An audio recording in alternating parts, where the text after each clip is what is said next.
Hello guys, welcome to our channel Bikopedia. मैं हूं आपका दोस्त और दोस्त अमन। दोस्तों, जैसे कि भी आप देख पा रहे हो, मेरे पास आई है एक हीरो की वीडा V1। सो आज हम लोग इसका एक डिटेल में एक पूरा ट्रू अनबायस्ड ओनरशिप रिव्यू आज हम लोग लेने वाले हैं, क्योंकि सर हमारे को जो है यहीं रास्ते पे मिले थे। सो मैंने सोचा डायरेक्टली सर से बात करते हैं। तो इससे दोस्तों आप लोगों को ये भी कंफर्म हो जाएगा कि मेरे जो भी रिव्यूज़ होते हैं इस तरह के, वो डायरेक्ट एनकाउंटर बेस्ड होते हैं। सो आप लोग ऐसा मत समझिए और ऐसे कमेंट्स में मत लिखिए कि है ना भाई तू पेड रिव्यूज़ करता है यार, ऐसे मत करो दोस्तों, बहुत मेहनत लगती है। अब ये सर भी जानते हैं कि मैंने इनको कैसे कन्विंस किया, क्या बात हुई हमारी, तो जिस हिसाब से सर जो है अपना टाइम दे रहे हैं। तो सर, सबसे पहले मैं आपको थैंक यू सो मच कहना चाहूँगा जो आपने मुझे अपना इतना कीमती और इतना क्रूशल टाइम मुझे दिया है। एंड अभी मैं सबसे पहले आपसे एक शॉर्ट इंट्रो लेना चाहूँगा कि आपका नाम क्या है, आप करते क्या हैं और आप रहते कहाँ हैं। मेरा नाम आशीष है। मैं यहीं जयपुर में रहता हूँ और सेल्स में। ओके, सो सेल्स में आपको मतलब सेल्स में रनिंग ज़्यादा रहती होगी आपकी काफ़ी। सो डेली का मतलब आपका कितना रहता है? के आसपास का 50 के आसपास, ठीक है। सो 50 किलोमीटर्स तो वैसे एक अच्छा नंबर हो जाता है, क्योंकि उसमें क्या है कि अपनी अच्छी खासी कोई, इससे पहले कौन सी गाड़ी थी आपके पास? एक्टिवा। मतलब शुरुआत से आपने स्कूटर्स ही रखे हैं? नहीं, उससे पहले मेरे पास बाइक भी थी। बाइक थी, हाँ। ठीक है। सो ये वीडा का आइडिया आपके पास कहाँ से आया? जस्ट सोशल मीडिया और चीज़ें देखी, थोड़ा सा लगा कि सेविंग हो जाएगी, तो हुई सेविंग? हाँ, अभी तो लग रहा है, काफ़ी लग रहा है, ठीक है। कितने किलोमीटर चला चुके आप इसको? अभी मैं इसको चला चुका हूँ 750 किलोमीटर। 750 किलोमीटर। तो 750 किलोमीटर में मतलब एक अच्छा खासा एक्सपीरियंस ले सकता हूँ मैं आपका? बिल्कुल। ठीक है, तो चलिए दोस्तों अब स्टार्ट करते हैं। तो यहाँ पे आशीष जी से मैं सबसे पहले ये जानना चाहूँगा, आशीष जी आपने ये स्कूटर कितने का परचेज़ किया था? ये मैंने किया 1,30,000। 1,30,000 इन कैश और इन कैश, ठीक है। यानी कि फाइनेंस की रेट और भी ज़्यादा हो सकती है। बिल्कुल, ठीक है। सो अब इसमें जैसे कि दोस्तों यहाँ पे ब्लैक कलर मेरे सामने अवेलेबल है। सो वीडा V1 के बारे में हम लोग यहाँ पे बात कर रहे हैं। सो अभी तक सर का आप देख सकते हो यहाँ पे नंबर भी जो है सर ने नहीं लगवाया है, बट हाँ जो परमानेंट नंबर इनको मिलने वाला है वो मिल गया है। सो अब आप मुझे ये बताएं सर, इसकी टायर की ग्रिप्स के बारे में आपका क्या कहना है? ग्रिप्स अच्छे हैं। ग्रिप्स अच्छे हैं? काफ़ी अच्छे हैं, बैलेंसिंग काफ़ी अच्छी है। कभी वो स्किट होने वाली आपने कभी नहीं, कोई अभी तक ऐसा कुछ महसूस नहीं हुआ। अभी तक महसूस नहीं हुआ। किस स्पीड पे आपने आज तक इस गाड़ी को चलाया है मैक्सिमम? 75। इसके आगे चला ही नहीं आपने, या फिर ये आगे चली ही नहीं? मैंने चला ही नहीं, फिर ठीक है। इसके बाद कंपनी आपसे क्या मतलब कंपनी क्या क्लेम करती है, क्या स्पीड पे चल सकती है ये गाड़ी? मैक्सिमम स्पीड क्या होगी? एग्जैक्टली मुझे याद नहीं है क्या बताया था। अराउंड 80-85 का क्लेम करते हैं। 80-85। हाँ, तो मतलब ऑलमोस्ट आप कवर कर चुके हो, राइट? ठीक है। सीटिंग पोस्चर के बारे में बात कर लेते हैं। तो सीटिंग पोस्चर आपका कैसा है इसमें? कंफर्टेबल है। कंफर्टेबल है। फैमिली में कभी किसी को आपने पीछे बैठाया है इसके? हाँ, बिल्कुल बैठाया। उनका रिव्यू क्या है? हाँ, उनको थोड़ी सी दिक्कत आती है, पीछे से थोड़ा सा ऊंचा है, अगर थोड़ा शॉर्ट हाइट बंदा है तो उसको थोड़ा सा बैठने में दिक्कत आती है। अगर एसेसरीज नहीं है, ओके, लेडीज स्टैंड टाइप का अगर कुछ एसेसरीज लगवा लेते हैं तो उतनी दिक्कत नहीं आती। फिर भी थोड़ा सा मतलब उन लोगों को थोड़ा सा इशू है, ऐसा कुछ खास इशू नहीं है। ऐसा कुछ खास नहीं है मतलब, ठीक है। तो ये आपने आफ्टर मार्केट ट्राई किया है इसको लगवाने का? नहीं, अभी नहीं ट्राई किया। अभी नहीं किया, क्योंकि अभी ज़रूरत पड़े तो ऑब्वियसली हाँ, बिल्कुल ट्राई कर सकते पड़ेगी इसकी, है ना? सो कंपनी से हम ये एक्सपेक्ट कर सकते हैं कि नेक्स्ट अपडेट में इसके कुछ एक्सेसरीज आ जाए? बिल्कुल। या फिर कंपनी अपनी साइड से ही देने लग जाए? कंपनी अपनी साइड से देना चाहिए। मतलब आप अगर यहाँ पे कुछ एक्सेसरीज होगी तो स्क्रैचेस नहीं लगेंगे। आई थॉट कि मतलब वो चीज़ें होनी चाहिए। ओके, तो इसमें फुल ट्रस्ट आना ही चाहिए। हाँ, ठीक है। अपार्ट फ्रॉम दिस हम बात कर लेते हैं इसके एवरेज के बारे में, जो कि इसकी रेंज होती है। सो रेंज के बारे में आपका क्या कहना है? कंपनी ने क्या क्लेम किया था? कंपनी ने क्लेम किया था अराउंड 110-120 के, मतलब जब शोरूम पे विजिट किया था उन्होंने 110-120 बताया था। और अगर आप सोशल मीडिया पे देखोगे तो 145 के आसपास वो सोशल मीडिया पे इसका सर्टिफाइड रेंज क्लेम करते हैं। ओके, बट मतलब मेरा एक्सपीरियंस ये है कि इको मोड पे मैं ज़्यादातर इको मोड पे यूज़ करता हूँ, तो वो अराउंड 105 तक चल जाता है। फुल 105 तक चल जाती है, ठीक है।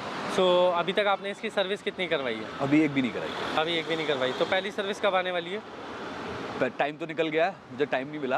ओके, हाँ, तो मतलब टाइम निकल गया, अभी तक आपने सर्विस नहीं करवाई है, ठीक है। तो सर्विस के वैसे कोई चार्जेस बताए होंगे अभी उन्होंने? तो फिलहाल फ्री है। ठीक है, कितनी सर्विस फ्री मिली है आपको? 6 सर्विस मिली। 6 सर्विस? तो वो 1 साल के अंदर ही है? वो इसका उस समय कुछ ऑफर चल रहा था, वीडा प्रो एडवांटेज प्लान करके। V1 प्रो 2 मॉडल आते हैं इसमें, एक V1 आता है, एक V1 प्रो आता है। तो V1 प्रो के साथ कुछ एडवांटेज प्लान था, तो उसमें कुछ मिला है मेरे को एक्सटेंड वारंटी। एग्जैक्टली मेरे को याद नहीं है, और भी बेनिफिट्स उन्होंने दिए हैं इसमें। तो आपने वीडा V1 लेने से पहले और भी कोई गाड़ियाँ देखी होगी इलेक्ट्रिक हाँ। में ही, अगर आपको जाना था तो? हाँ, मैंने देखी थी। कौन कौन सी देखी थी? मैं iQube की तरफ गया था। मैंने इसके लिए भी इंक्वायरी की थी, बजाज के लिए भी। ओके। तो iQube थोड़ा सा मेरे को मतलब कॉस्टली लगा। हाँ। सेम रेंज अराउंड, वो भी मतलब जो यूज़र्स है उनके हिसाब से फीडबैक हुई था 110 के आसपास का उनका भी रेंज आ रहा था। तो वो एक 65 पड़ रही थी, एक 30 पड़ रही थी, तो मैं इसके साथ गया और मेरे को लुक काफ़ी अच्छा लगा। कंपेयर करूँ मैं उसके वीडा उससे iQube से, तो मैं इसलिए इसके साथ गया। ओके, सो ये वाला आपको ज़्यादा बजट फ्रेंडली लगा? बजट फ्रेंडली लगा, लुक भी थोड़ा सा मतलब स्पोर्टी लुक देता है, थोड़ा सा वो फील आता है वो। ओके। सो अभी आप इसको चार्ज का क्या चक्कर है, मतलब चार्जिंग तो स्टेशंस काफ़ी अवेलेबल हैं इनके, तो मैं मार्केट में रहता हूँ तो कई बारी तो वहाँ पे भी चार्ज कर लेता हूँ। ठीक है। जब भी घर पे चार्ज करना होता है तो कई बारी मैं बैटरी निकाल के भी चार्ज कर लेता हूँ, और कई बारी इसमें लगा के भी चार्ज कर लेता हूँ। सो आप मतलब किसी फ्लैट एरिया में रहते हैं या फिर मतलब? नहीं, फ्लैट एरिया नहीं है, पोर्शन है। ठीक है। तो वैसे कोई दिक्कत नहीं आती। फिर भी कई बारी मैं गाड़ी क्योंकि घर के बाहर खड़ी करता हूँ, इसलिए मैं इसको बैटरी निकाल के चार्ज कर लेता हूँ जब भी मुझे। हाँ, वो ज़्यादा ठीक है, मतलब बाहर खड़ी करके चार्ज करना, मतलब ठीक है। क्योंकि इसका डिग्गी खोल के रखना पड़ता है एक्चुअल में, ये एक नेगेटिव पॉइंट है। इसको चार्ज करने के लिए आपको इसका डिग्गी खोल के रखना पड़ेगा। ठीक है, इसीलिए आप बैटरी खोल के ले जाते हैं और घर पे ले जाके अंदर चार्ज। घर के बाहर खड़ी करनी है तो डिग्गी खोलना, आप उस पर कभी कहीं सामान रखा ही होता है कुछ ना कुछ थोड़ा बहुत, तो इसलिए वो बैटरी निकालना प्रेफर करता हूँ मैं। ठीक है। सो चार्जिंग का क्या पैटर्न आप यूज़ करते हैं, मतलब जैसा कि मैंने अभी आपसे बात भी करी थी, मुझे जानकारी भी मिली थी आपसे कि आप किस तरह से चार्ज करते हैं। मैं चाहता हूँ ऑडियंस के सामने एक बार मैं वो वाली बात कर सकूँ।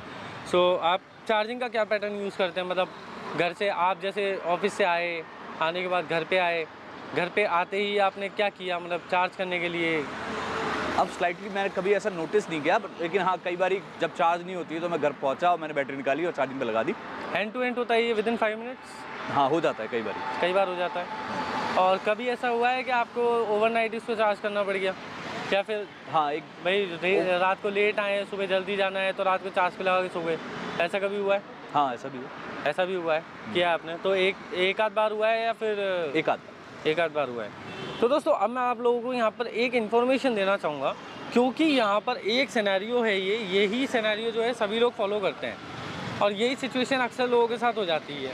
तो यहाँ पे दोस्तों एक छोटी सी इन्फॉर्मेशन है आप लोगों के लिए, आप प्लीज़ इस तरह से ये प्रैक्टिस ना करें। ये सर आपकी नॉलेज के लिए भी है, एंड स्पेशली मैं आप ही के बहाने जो है मैं मेरी ऑडियंस को भी ये नॉलेज दे रहा हूँ।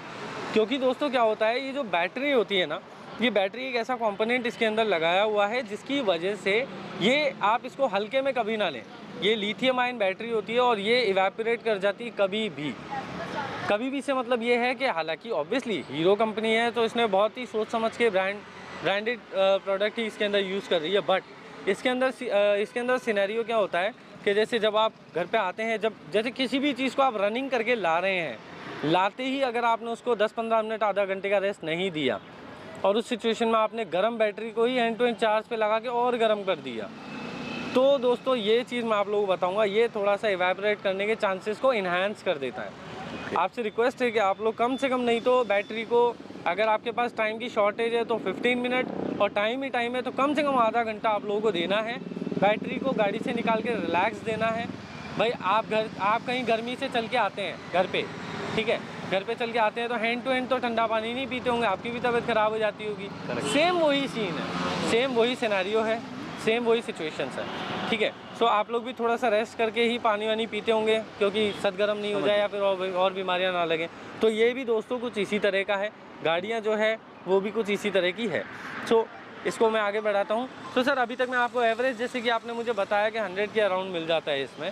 सो आपने कंपेयर करते हुए जैसे कि TVS iQube भी देखी थी, और भी कोई ब्रांड देखा था बजाज TVS के अलावा? अब बजाज मैंने देखा नहीं था, मैंने हाँ कॉल्स पे कुछ क्वेरी की थी, बट मुझे कुछ स्लाइटली मेरे को एग्जैक्टली याद नहीं है, कुछ नेगेटिव पॉइंट लगा था मुझे बजाज में भी, तो इसलिए मैं इसके साथ गया।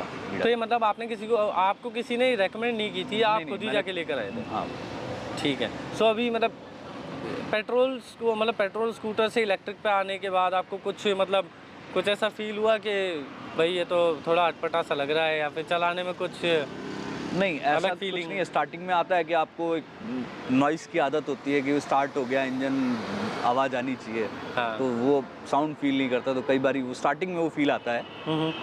और स्लाइटली अगर ऐसे बोलूँ तो ऐसा कोई दिक्कत मतलब उसमें नहीं है। हाँ, कई बार ऐसा लगता है जब बैटरी कम होती है और आपको लंबा चलना है या आप कहीं जा रहे हो और आपको लगता है कि अब फंस गए, तो वहाँ पे वो पेट्रोल वाली कमी महसूस होती है कि पेट्रोल होता तो कहीं भी डलवा के अपना आगे बढ़ गए। हाँ, तो ये भी है। वो एक चीज़ है। हाँ, फिर भी अगर आप मतलब मैनेज करके चलते हो तो वो दिक्कत भी नहीं महसूस होती। ठीक है। और आपने 75 की स्पीड से इसको अभी तक में चलाया, तो टायर ग्रिप के मैक्सिमम। बारे में भी आपका कहना यही है। ओके, इसके ब्रेक्स के बारे में आपका क्या कहना है? हाँ, ब्रेक्स काफ़ी सही है, क्वालिटी। कोई इम्प्रूवमेंट के लिए कोई पॉइंट बताना चाहें? हाँ, कुछ एक अब वो चाहे गाड़ी में हो चाहे कंपनी में हो, किसी में भी हो सकते हैं। सो अगर इम्प्रूवमेंट के लिए कोई पॉइंट अगर आप कंपनी तक भी कोई मैसेज देना चाहें तो आप इस वीडियो के थ्रू दे सकते हैं। इम्प्रूवमेंट स्लाइटली मतलब कुछ एक चीज़ें हैं, जैसे ये डिवाइस मतलब फ़ोन से कनेक्ट होने के लिए होता है, वो कई बार कनेक्ट नहीं होता टाइम पे। एक वाईफाई का ऑप्शन दिया और दूसरा ब्लूटूथ का ऑप्शन दिया है। इसके अलावा कुछ और ऑप्शन देना चाहिए कि आप गाड़ी से दूर हो तो आपका फ़ोन पे वो कनेक्टिविटी बनी रहे। नेविगेशन के लिए कुछ और सिंपल कर सकते थे नेविगेशन के लिए, और स्लाइटली मतलब एक जो इसका लॉक अनलॉक का सिस्टम है, तो उसके लिए आपका गाड़ी ऑन होगा तब आप हैंडल लॉक करोगे, और उसके लिए भी दूसरा कुछ ऑप्शन होना चाहिए था कि हैंडल लॉक आप गाड़ी ऑन ना होने के कंडीशन पे भी कर सकते हो, की लगा के ही गाड़ी ऑन होती है, ऐसा नहीं है। इसमें स्मार्ट की है, तो मैं आपको की दिखा दूँ तो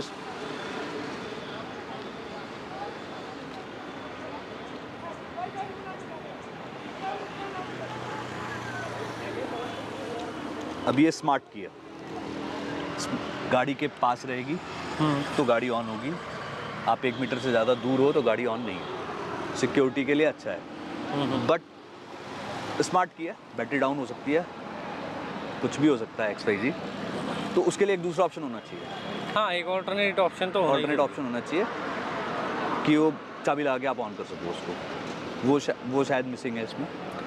और इम्प्रूवमेंट के लिए कुछ एक आई थिंक बाकी ऐसा कुछ मुझे खास दिखता नहीं है। कुछ एक यहाँ इंडिकेटर लगते हैं कि हाँ काफ़ी कमज़ोर है, यहाँ पे कुछ बॉडी पोस्चर वगैरह ठीक करके इसको सही कर सकते हैं। बस यही है, मेरे को लगता है ऐसा कुछ खास और यही है। तो दोस्तों, अगर आप लोग भी वीडियो यूज़र हैं और अगर आप भी कुछ इम्प्रूवमेंट पॉइंट बताना चाहते हैं तो आप वीडियो के कमेंट सेक्शन में बता सकते हैं।